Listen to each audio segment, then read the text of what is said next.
So, welcome into Philadelphia Walks PTSD. My name is Sharon Cole, or Sharon or Cole, whatever you want to refer to me as, in a good way. I don't care. It's no big deal. Sorry if there's any freezing action on the laptop. It's like being in a Starbucks in this building, so I get free Wi-Fi, even though it has a lock on it. If I don't pay for a special service or separate service, it's like logging in. You sort of like just click on the Latham building, and anyone here can use that same bandwidth. I don't know what you call it, but they can choose the same option unless they were to pay for their own service, which I don't pay for my own service. I don't use that TV. That TV is free in every apartment, but turns out you have to actually pay for a service to have it operate like a TV or to stream videos. I can't even do that on it, so I just don't use it. The cursor has a mind of its own, like I tried to use it. But anyway, here we are on day 100 of my one video each day, 365-day campaign raising money for a life lost, stolen, robbed, tortured, raped because of things that kicked off. It actually had a formal start date. There were things leading up to it, but there was a formal start date. The fourth Monday of January 2011, when I was made to believe I'd be murdered in my apartment. I was made to believe that. I was shaking, trembling, convulsing so badly. It is ridiculous how bad this was. I thought someone was going to come into my apartment. At the time, I lived in a very shoebox studio apartment. And the windows had bars on the front because this apartment was in the first half, the front apartment of a row home, and I was on the ground floor. So I thought someone had somehow gotten into the basement through the windows that are right on the sidewalk. And they didn't have bars, but they were sort of like, actually there was like a lot of wood there at the time. So the landlord had some sort of construction around one of the windows, maybe for the water heater and everything else. He didn't have laundry at the time. It took him a year, and then he put laundry units in the basement. So anyway, part of me would have wondered if I should have, could have escaped out the windows, but there were bars on the windows. These days, there are not bars on the windows. They completely redid that property, at least inside, and the neighboring home to the south of it and the corner home to the south of it are totally redone. A lot of things have been totally reconstructed and redone since I left in 2018, as if to erase the terrain and make it look different, so that it will never look the same ever again. So anyway, with that said, everything's kicked off the fourth Monday of January 2011. And if that weren't enough, the games commenced. And every time I reached out to people friends who I'd met here, people I was interacting with through all the things that I volunteered with or participated in, running, dragon boat racing, Sapphire Fund, Team Philadelphia, all of these things, everyone behaved in the opposite way than what you would expect. Meaning, and they were complicit. So it's not like they didn't know. It's different to maybe talk to parents from another generation and they were wondering, like, I don't know what it is. Like, they couldn't even fathom what it was. So anyway, point being, everything kicked off. People played these games. It's hard to explain everything that went on. But just imagine that everyone minimizes you and you're trying to explain, like, oh my God, I was totally... it's akin to someone actually being gang raped or something, and turning to police and they're like, well, we just don't believe you. What, show me the evidence. And see how the victim has to come up with all the evidence and they're actually victimized while the perpetrators get to sit there and laugh. They're like, my dad's at the police store. That's so funny. She's even trying to get justice. That's my experience. And that's the experience for a lot of targets out there. So anyway, I will talk about a very specific example today, and this would be one example of a 72,000 layer cake of tactics of harassment, mind game playing. There's stuff that's happened that it gets really surreal and bizarre and weird. There's no way to fully prove this unless someone were willing to sit there and listen to a long, drawn out, what do I want to say, story, I guess, or explanation of things that go on. The thing is, we don't have laws that say, well, because they did this, because they did, and then they did. So in one day, the lemon bar was a theme per se. You would have to look you look at about 50 different people in a day who are willing to parade out family members or friends or community members or people who have been living in the city for years who are willing to play this. It's too fun to them. It's almost as if they don't have anything better to do with their time, and it's fun to play with a target. I don't know why they do it. And one theory is they do pick people who really can't get much help, because I don't have much power in the scheme of things. I don't have any connections with anyone in law enforcement. People don't listen to me or what have you. So anyway, here is the example for today. Yesterday, I remember waking up and thinking about a lemon bar. Like, I had this really strong thought about a lemon bar. And at Whole Foods, they have lemon bars with like powdered sugar on them. And every once in a while, I will break down and get one, just because Whole Foods, at least it's organic, but it is like a, if you really need some sugar or whatever, and it tastes really good, it's a nice treat, if you will. But the thought was pervading, like, it's too much. And it's not like I looked at ads and thought about lemon bars all night. So I'm here to sort of present something that's not, what do I want to say? There's a better word, but it's not traditional for people to think this way. But why did I keep thinking about a lemon bar when I woke up? Was the thought maybe sent on the airwaves? Was it inserted? Humor me for a second. Because for all the people who wonder, like, why is she so ambitious? Or why does she want to do this? Or why is he so ambitious? Or we'll just put it out there. There might be other forces at play, and some people get a little lucky-ish, even though there's a lot of hard work that people put into certain things, in terms of ambition or what have you. Or why are people compelled to do this? Or why are they... So I wake up thinking a lot about a lemon bar. It was like a huge burst of lemon bar. And for some reason, I was like, I could walk down. Yesterday, I almost walked down to Whole Foods. They did have a few hours on Easter. But part of me was like, I don't know if I want to walk all the way down there.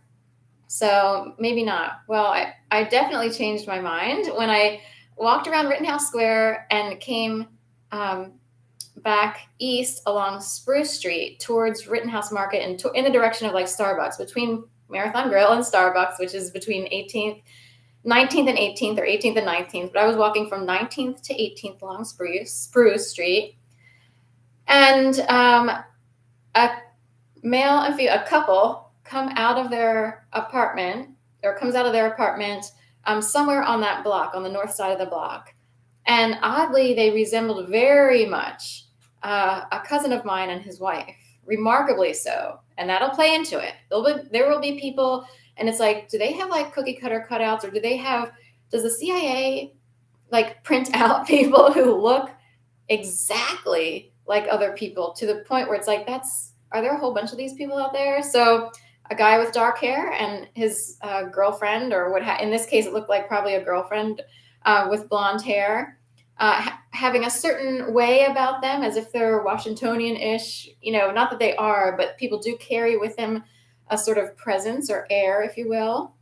And she was carrying a glass dish with saran wrap on top of it. And I had to do a double take, because I was like, I can't believe these people are coming out on Easter Sunday morning, getting ready for the show, because a lot of people put on their Sunday best for holidays, any holiday. So it could be any religion, any holiday, and people step out, and they got to show up, and it's all this formality and pageantry, if you will. So all of that is a show, if you will. So, and here she has an entire dish of lemon. It took me a second, and I was like, I think they're lemon bars, because it looked like that gel substance or whatever, and it was like kind of yellowish, and it dawned on me, I can't believe it. These people came out with lemon bars, getting ready for this. And I was just thinking about how my mom and aunt used to do holidays all the time with this very specific cousin and his wife and her parents. And all those years, I was running around like in a cat and mouse game while other people are celebrating normal holidays and this, that, and the other, and sort of being stuck in a situation of whatever. So anyway, that point being, it doesn't seem like much until you start to realize, if that were to happen many, many, many times, see how it can feel creepy, stalkerish. And also, I'm wondering where the thought for the lemon bar came from, because I thought about getting one.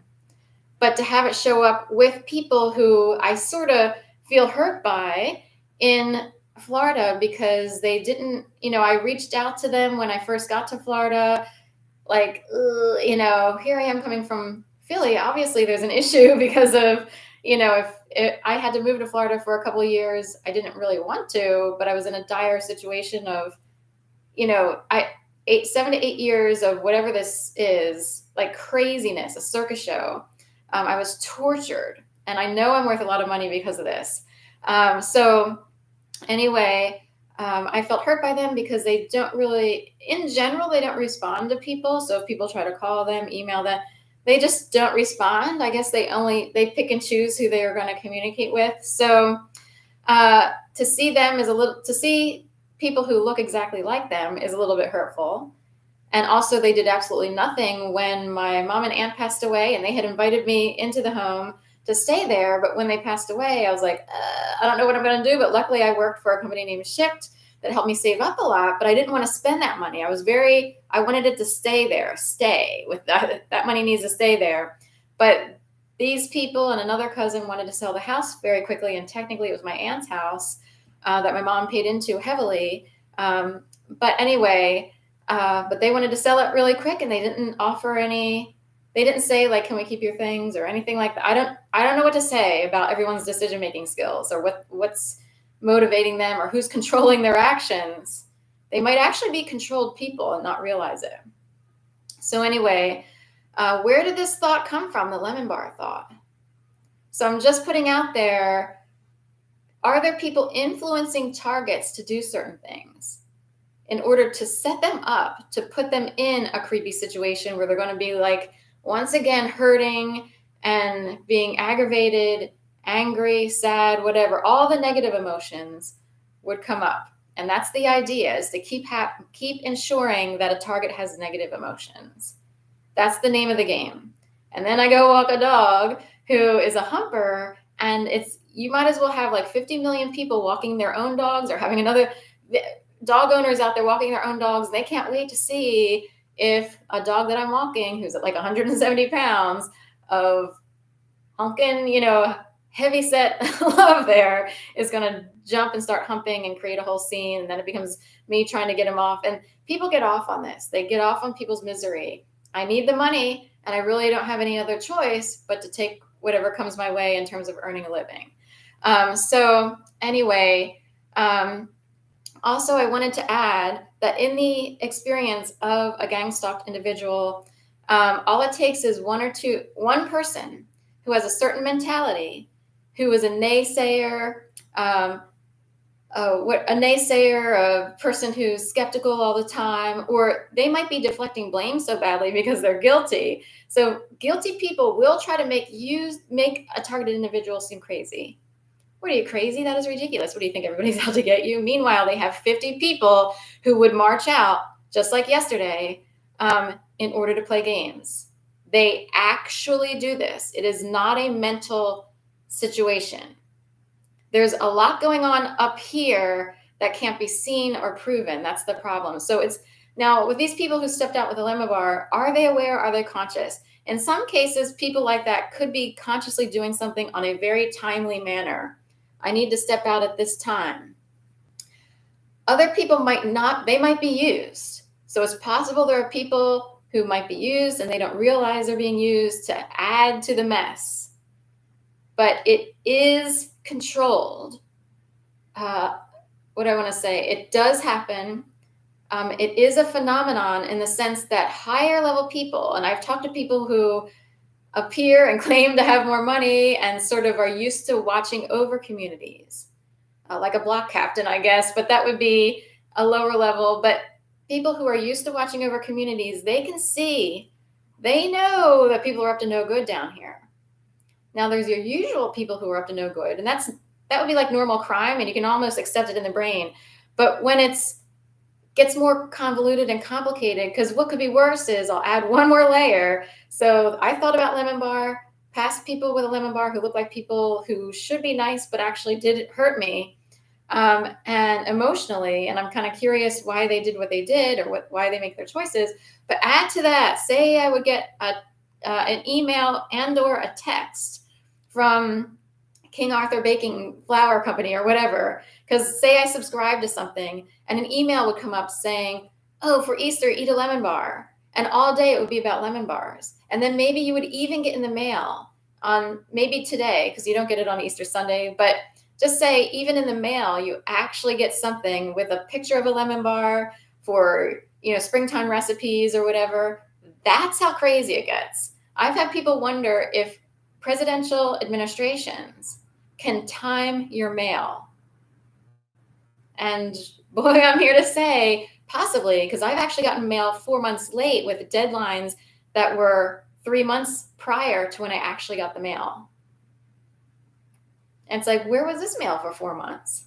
And I'm missing dates that I should have been notified about. And even government entities, I could sign up for text, email, physical mail, but they only send me physical mail. They don't send me text and email. And you sort of give up on the government, right? Because of how much of a wreck it is in there. And I don't want to hear about budgets with government. I'm sick of it. They have enough to make sure things run smoothly. Why doesn't it run smoothly? You decide.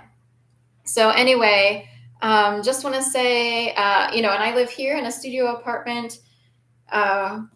I was able to save up a lot of money through Shift during the pandemic. So I drove my mom's car, had a lot of car issues, and no air conditioning, a Cheech and Chong kind of car, but sun up to sundown, scared to death to not have money. And I realized I could make money very quickly if I hustled. So while a lot of people got paychecks to sit at home during the pandemic, I was working my ass off. Luckily, my mom had a car that I could use. Luckily, I had to get a smartphone. So I had a flip phone before. I had to acquiesce. I got a Lifeline discount through T-Mobile, which I still have. So it's Lifeline when you're low income. And so I pay a cheap rate on my phone to be able to use the smartphone functions. You can get free smartphones in certain areas if you're really hurting.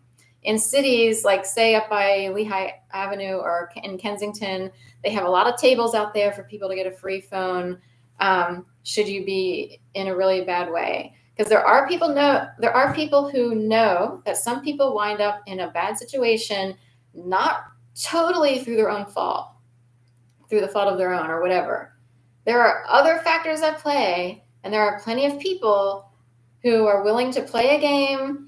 There are plenty of people who are willing to push aside their consciences or whatever, and do things to people in order to stay up or to seem like they have more money or what have you. So anyway, that's it. I wanted to make sure.